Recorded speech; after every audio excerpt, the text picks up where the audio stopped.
Rashawn Slater out for the season moves the Chargers out of the playoff picture for me. Their biggest strength was their two tackles and their quarterback. Rashawn Slater, Joe Alt, and Justin Herbert. Without Rashawn Slater, the offensive line becomes average, if not below average, as a unit. Mekhi Becton and Joe Alt are a great duo at right guard and right tackle, but the entire left side of the offensive line, including the center, is a problem. If I'm an OC, I'm licking my chops thinking about my D-line going to work against that offensive line. Because last year in the wild card, they got exposed. The interior offensive line lost the Chargers the wild card game last year. There was pressure all game long on Herbert, no time in the pocket, and he was embarrassing, to be honest with you. The Greg Roman system relies on a heavy run game, and with no left side of your offensive line that you can be confident in, that becomes a problem. The defense is probably an average unit, around the 18, 15, 12 range in the league. And the offense, although you got Herbert, who I believe in, the weapons are still just average. Ladd McConkey balled out, great rookie season, that's my guy. Keeping the white receiver dream alive, I'm all for it. I'm a big Ladd guy, believe me. They're bringing back Keenan Allen. I think it's a little underrated of a signing, to be honest with you. Keenan Allen comes back home. He'll probably be a 700, 800-yard receiver for the Chargers next year. He'll be great. He can play inside, outside, doesn't matter. I think he'll be efficient anywhere. That's big for them. But again, they're still missing that 1,400, 1,500-yard receiver. I don't think they have that just yet. Maybe Ladd will evolve there. I really hope he does. It would be a good look on us. But I just don't think that they have that yet. And again, the run game, Najee Harris, Omarion Hampton, they're great. That's a lot of great talent. But without blocking, without a confident offensive line, we've seen how things can crumble in an instant.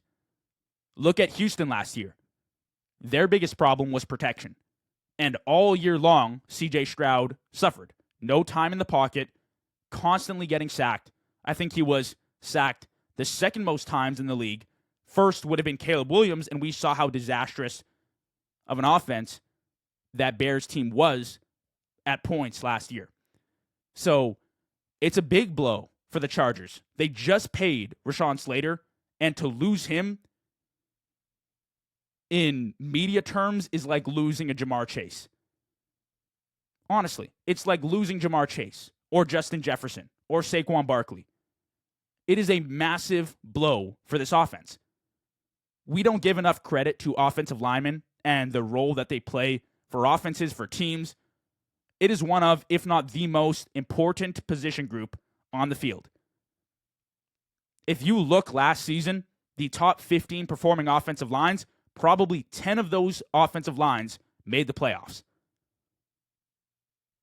If I was a betting man, I would bet on teams with great offensive lines because it's proven to work. All starts from the trenches. Defensive line, offensive line.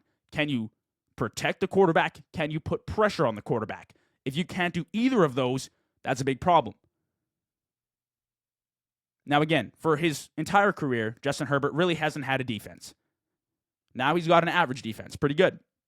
They were pretty solid last year. Probably, I don't know, maybe top 12, top 10 in metrics. They sat around that range. We'll see if they can continue that, keep that up. I think at a points per game level, they were pretty low last year. But again, the offense wasn't very dynamic. It's a Greg Roman system. The Greg Roman system is a training wheel system. At some point, you grow out of it. Just like Lamar Jackson and the Ravens did. Now you got these running backs that you brought in. I don't know how efficient the run game is going to be without your star at left tackle. Without an interior offensive line. And Mekhi Becton was great last year, but I want to see him, how he does in LA when he's not playing with a star-studded Philly offensive line, because that plays into things too. That will impact his performance. Now, I'm not here to hate on the Chargers. Like, obviously, I feel bad for their fans, for this team, and I'm praying for a healthy recovery for Rashawn Slater. And I'm a big Jim Harbaugh guy. Jim Harbaugh, Justin Herbert, I view them amongst the top of quarterback and coach duos in the league. I think they rank very highly. I'm a big Justin Herbert believer. I think he gets too much hate for the playoff performances, and I think Jim Harbaugh, for his entire career, has just been a success story. With all that being said, though, the point still stands. They're missing one of their all-star players.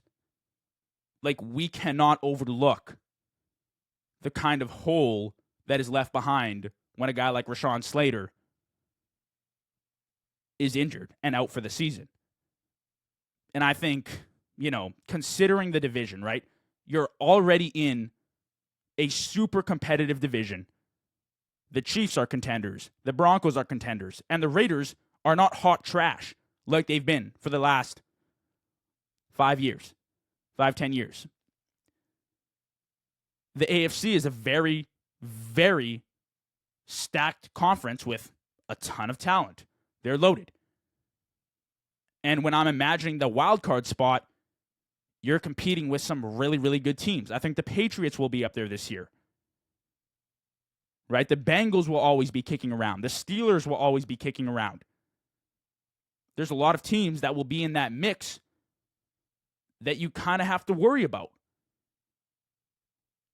And I don't know how confident I am in this offense with Greg Roman as the OC without half your offensive line to go out there and win big-time games and win 12 games on the season to make the wild card spot.